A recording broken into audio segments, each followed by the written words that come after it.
Reka nguhereze ikaze wowe ukurikiranye bino biganiro byacu, cyane cyane wowe ukurikiranye iyi si y'imyidagaduro.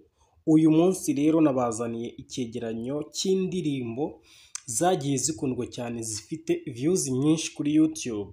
Uyu munsi nizo tugiye kuba twareberaho, tugiye gukora top 10 z'indirimbo 10 zakunzwe muri Afurika.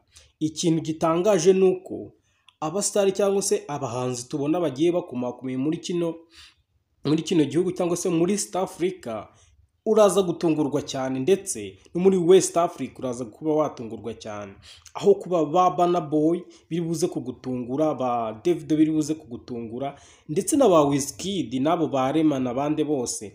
Ibi nibyo tugiye kuba twarebera hamwe muri kino kiganiro cyacu. Tugiye kwibanda ku muziki cyane, turebe indirimbo zagiye zirebwa n'abantu benshi ku rubuga rwa YouTube. Bivuze ko ngiye gukora top 10, ndetse natwe nk'abanyarwanda twigireho gukora imiziki myiza cyane. Turaza rero kuba twahera ku ndirimbo cyangwa se kuri top 10, ikaba ari indirimbo yagiye imenyekana ku isi hose kubera ko imaze kurebwa na miliyoni 428. Uri kumva icyo kintu? Miliyoni 428 views kuri YouTube. Indirimbo yitwa On The Low ya Burna Boy.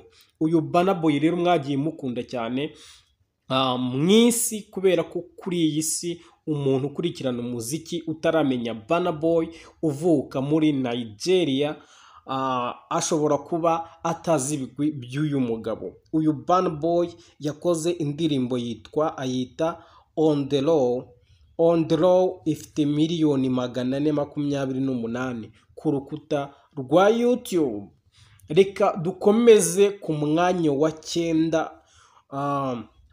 Iyi ndirimbo y'uyu muhanzi yitwa Ayasta, yitwa indirimbo yayise Rush. Iyi ndirimbo Rush ubundi gisohoka mubyibuke neza, hari mu mwaka washize, aho nayo yagiye guhatanira Grammy Award, ari guhatanira n'indirimbo zigiye zitandukanye.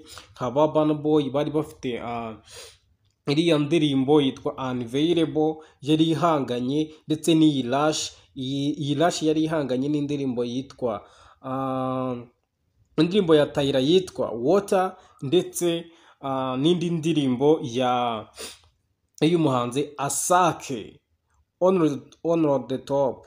Iyi ndirimbo Rush rero yagiye imaze kuba yagera ku mwanya wa 9 ku rukuta rwa YouTube mu ndirimbo zigiye zararyoshye cyane cyangwa se zararebwe n'abantu benshi, aho imaze kuba yagera kuri miliyoni 456 za views. Sinzi nimba uri kumva iki kintu cyangwa se uri gutekereza abo bantu ukuntu bangana, barenze igihugu cyacu, ibihugu 10 isi yose. Bivuze ko iyi ndirimbo bishobora kuba yararebwe cyane. Dukomeze rero tugende ku ndirimbo ya 8 yakunzwe cyane ku rukuta rwa YouTube mu myaka ishize. Indirimbo bayita Cuff ya Kiss Daniel.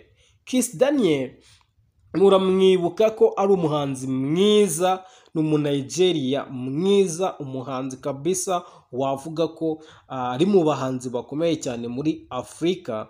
Yitwa Kiss Daniel, yakoze indirimbo rero ayita Cuff, ikaba imaze kuba yagera kuri miliyoni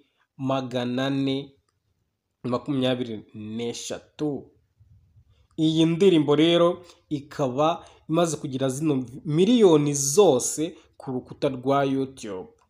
Reka dukomeze twirebere ku mwanya wa 7, aho tuza kuhasanga indirimbo yitwa Magic in the Air. Uyu muhanzi ni umuhanzi usa nkaho batamuzi cyane, kubera yuko ari mu bihugu nabyo biri kugenda bitera imbere mu muziki wa Afurika, aho uyu muhanzi akomoka mu gihugu cya Maroc. uyu muhanzi rero iyi ndirimbo Magic in the Air ifite miliyoni 501. Bamwita Chauki. Iyi ndirimbo yayikoranye n'undi muhanzi wo muri Cote d'Ivoire. Bishatse kuvuga iki rero? Niba tugeze ku mwanya wa 7 tutarabonamo umuhanzi wacu Diamond Platnumz, bishatse kuvuga iki? Ese ari mu myanya y'imbere cyangwa ntago ari mu myanya ya mbere? Reka tuze dukomeze twirebere ku mwanya wa 6. Ku mwanya wa 6 turaza kuhasanga umujama wo muri Nigeria ndetse n'umujama cyangwa se umuhanzi wo muri Ghana bagukoreye indirimbo bayita Love Nwatiti.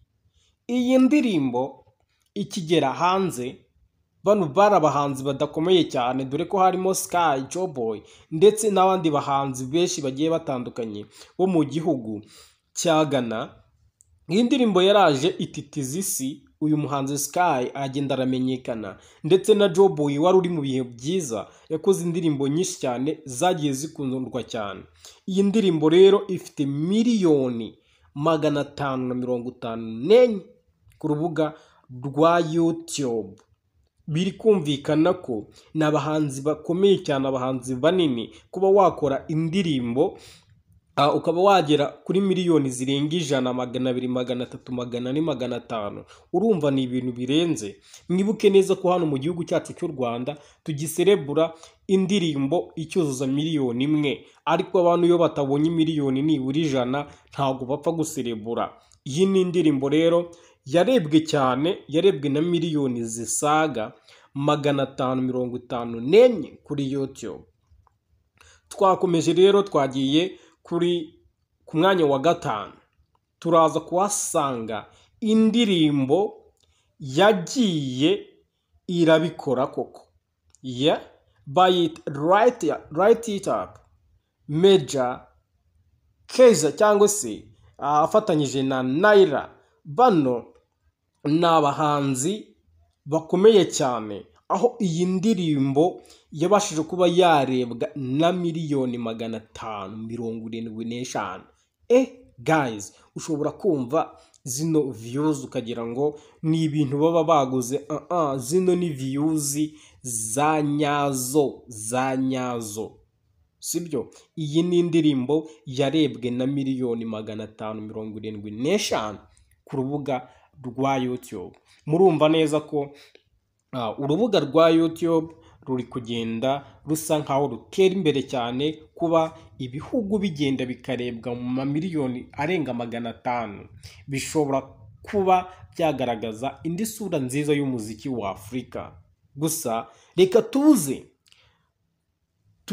tugere ku mwanya wa 4. Ndashaka ko iyi ball itari buze kuba yarambirana cyangwa se ngo itinde, tuze kuba twakomeza twirebera hamwe ku mwanya wa 4 indirimbo iriho bamwita Aya Nakamura. Yewe ni umuhanzi ukiri mutoya, n'umuhanzi ufite amavuta, ufite ijwi ryiza, uririmba ururimi rw'igifaransa, uvuka mu gihugu cya Mali, aho iyi ndirimbo yitwa Cabins imaze kurebwa na miliyoni 618 ku rukuta rwa YouTube. Guys, uri kumva zino views, Bruce Melody, The Ben n'abo bahanzi dufite mu Rwanda tuzazigeraho ryari? Bizagenda gute? Tuzaba twakoze iki? Biradusaba iki kugira ngo natwe tugire zino views zingana gutya? Uyu muhanzi rero yitwa Aya Nakamura, ni umuhanzi umaze kuba yakomera cyane, dore ko avukiye muri Mali ariko akorera umuziki wiwe mu gihugu cy'Ubufaransa. Uyu muhanzi rero yakoze indirimbo nyinshi zagiye ziba mega hit, indirimbo kabisa zagiye zikundwa. Gusa biri kugaragara yuko muri runo rutonde tugeze ku mwanya wa 4, ariko umuhanzi yitwa Wizkid atari kugaragara kuri runo rutonde rwacu, dore ko runo rutonde rwacu twagiye turureba cyangwa se tugende twifashisha imbuga zigiye zitandukanye. AI yamfashije cyane, imbuga zicuruza umuziki, YouTube yamfashije cyane, ndi kugenda nshaka amakuru agiye atariho uvumbi, ariko naje kugwa kuri runo rutonde ndavuga koko zino nizo ndirimbo nanjye numvise mu matwi yanjye numva umutima utangiye guhinda umushyitsi.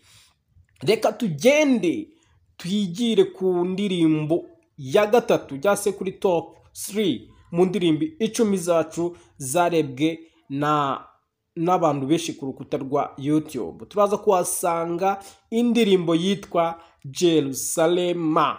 Iyi ni indirimbo yakunzwe cyane ku isi, dore ko yagiye ikorerwa challenge nyinshi. Iyi ndirimbo ikaba imaze kurebwa na miliyoni 655 views kuri YouTube. Mwoka byaramwe zino views umuntu ushobora kuba yazibona muri kino gihe ashobora kuba yakwinjiza akayabo kama miliyoni agiye ateye ubwoba, dore ko uyu muhanzi yitwa uyu muhanzi wakoze iyi ndirimbo Jerusalem, Master King na mugenzi wiwe, bano n'aba producer bo muri South Africa ariko ni n'abahanzi. Uyu Master King iyi ndirimbo yayikoze imuhindura ubuzima, bya bindi bakubwira ati giye nabonye Imana mu maso yanjye. Master King yabakoze iyi ndirimbo batazi ko ari indirimbo ishobora kuba yaba mega hit, ariko ni indirimbo yaje irabikora ku mugabane wa Afurika, Aziya, Amerika, Iburayi hose bigenda bimenyekana ko iyi ndirimbo yakozwe ndetse ikorerwa n'ama challenge menshi, dore ko na TikTok itari yaza. Reka twigire rero ku mwanya wa kabiri muri top 10 mu ndirimbo zacu, aho tuza kuhasanga indirimbo yitwa Dija, cyangwa indirimbo yitwa Dija. Niwandika kuri YouTube Dija uraza kuba wayibona, aho iyi ndirimbo n'ubundi ni ya wa muhanzi wacu yitwa Aya Nakamura wo muri Mali, gusa akorera umuziki mu Bufaransa. Iyi ni indirimbo yabashije kuba yarebwa na 1 billion mu mateka ya Afurika. Indirimbo yujuje 1 billion.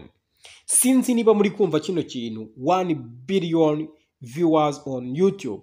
Ni indirimbo cyangwa se ni ikintu kigaragara ko umuziki uri kugenda ugera ku yindi ntera. Iyi ndirimbo ikaba imaze kurebwa na 1 billion.